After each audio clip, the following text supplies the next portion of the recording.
Alright, ni habari za matumaini na ni habari nzuri kwa watu wa mashariki mwa Kongo ambao mpaka sasa wapo vitani baada ya uvamizi wa M23 ambao uliweza kutokea kuanzia Goma, na mpaka sasa wapo Minembwe ambako inasadikika wameliteka jiji la Minembwe, lakini pia ukizingatia na miji ya Bukavu na kurudi nyuma mpaka kufikia Goma huko. Ni kwamba askari mzoefu ama askari wa muda mrefu wa wazalendo ambaye kwa majina yake kamilifu siwezi kuyataja yote, by the way nitataja jina lake ambalo ni maarufu, kwa jina maarufu anaitwa Dragila. Askari huyu ni askari wa maji na wengi wanamfahamu kwa utashi wake kwenye vita vya maji. Ameahidi akiwa anaongea na moja wa watangazaji wa radio kubwa pale mjini Baraka, na akiwakilishwa by the way na BG Online TV, ambapo wameweza kutukopa data by the way, lakini hizi pia ni fadhila nzuri sana kwenu ma big brother. Dragila ameweza kudai kwamba hatoweza kuangusha wote ambao wameweka matumaini kwake. Kwa msaada wa Mungu anaweza kafika mbali na atawasha moto ambao hajawahi kuuwasha katika ziwa la Kivu. Kutokana na uzoefu wake wa upiganaji wa kwenye maji, ameahidi ya kwamba ataliangusha na kukomboa mji wa Bukavu kupitia maji. Ikumbuke kwamba Dragila ni mzoefu sana wa maji, vita vya maji. Utasikia by the way alivyokuwa kijinadi na the way alivyokuwa akiongea kwa ujasiri kabisa. Wengi wanamfahamu Dragila, wanamfahamu kwa kazi zake. Hii hapa ni exclusive aliweza kuifanya, naomba uweze kusikiliza na afu utatuachia comment yako. Salia hapa Love Vibe TV kwa ajili ya taarifa nyingi ikiwemo entertainment, lakini pia na taarifa za siasa, lakini pia na jamii kiujumla. Mimi ni Mr. 911. Mheshimiwa, jambo. Labda ungeweza kujitambulisha? Naitwa kwa jina Ikanda Saidi Dragila, maarufu Balen. Ndio, kwa sasa hivi unapatikana katika mji wa Baraka. Raia waweze kuelewa nini? Raia ielewe kwamba nimerudi nyumbani kwa kufanya kazi ya ukombozi wa nchi unaovamiwa na adui kutoka nchi za nje. Unasema kwamba umekuja kukomboa nchi, labda ungeweza kufafanulia raia umekuja kupitia jinsi vilivyokuwa jeshi wa serikali au umekuja katika vikundi vya wazalendo kama hapo awali? Nakuja kwa niaba ya wote, kuanza gundi ya serikali na uzalendo, kwa sababu tuungane kwa kupiganisha vita. Lakini siku za nyuma watu walizoea kuwa mpambanaji mkubwa, labda raia ingependa kufahamu nguvu zile bado zipo au namna gani? Nguvu zipo tena nyingi sana. Naweza kusema hivi nakuja kucheza sasa jibile ya mwisho. Hata maleki zingine, leki Tanganyika, leki Kivu na zingine leki zezi zinavamiwa na adui. Unakuja kucheza jibile nini kama vile unayotegemea zaidi sana?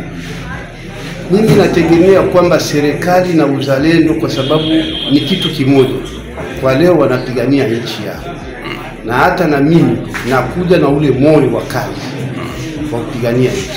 Inasemekana kwamba M23 anakuwa na vikosi vikali. Upande wako nafikiri kwamba utaweza kuvihudumu kuweza kudhibiti vikosi vile? Kwa M23 kusema hata wawe na vikundi vya aina gani, hawawezi kuweza watoto wa nchi kwa kuchukua nchi ya Kongo hapa. Ni lazima tutawapiga na tutawafurusha mpaka kwenye waliotoka. Kama vile mzee Kabila alisema vita itaishia kwenye ilitokana. Lakini siku za nyuma watu walikuzoea ukiweza kupigana zaidi kwenye ziwa Tanganyika, na ukiangalia kwamba kwenye Lake Kivu watu wanasema kwamba una uzoefu. Nini ambao unaweza kutoa mkonfuzio kwa raia ambao anakusikiliza kwa muda huu?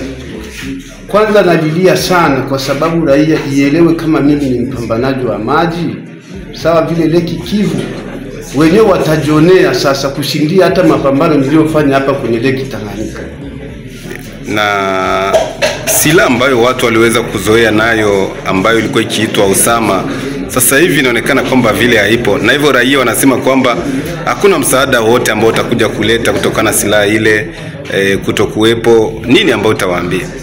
Serikali na uzalendo ni kitu kimoja, na zile silaha zipo, lazima nitapewa zile silaha na mimi nitafunga kila kitu, tena kuzidi tena hata wakati ya mbele.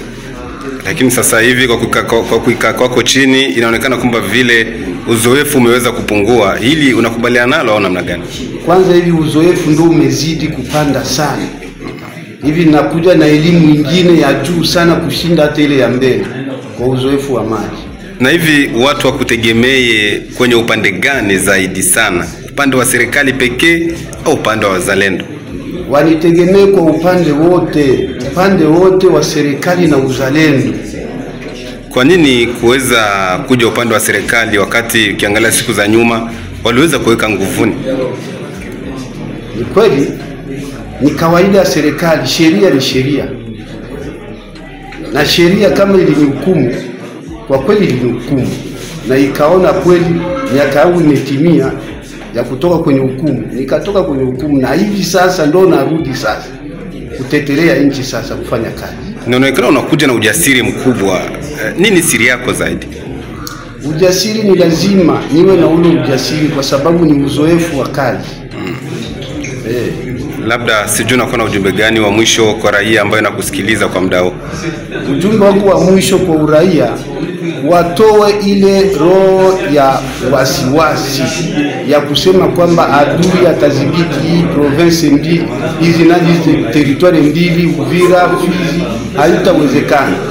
Tungali tuna kazi ya kupiganisha kwa kurudisha zile province mbili ya Sud Kivu na Nord Kivu, irudie kwenye mikono ya watoto wa nchi. Na wote wenyewe wako hapo wasiwe na mawazo ya kusema M23 itatushinda, haitawezekana.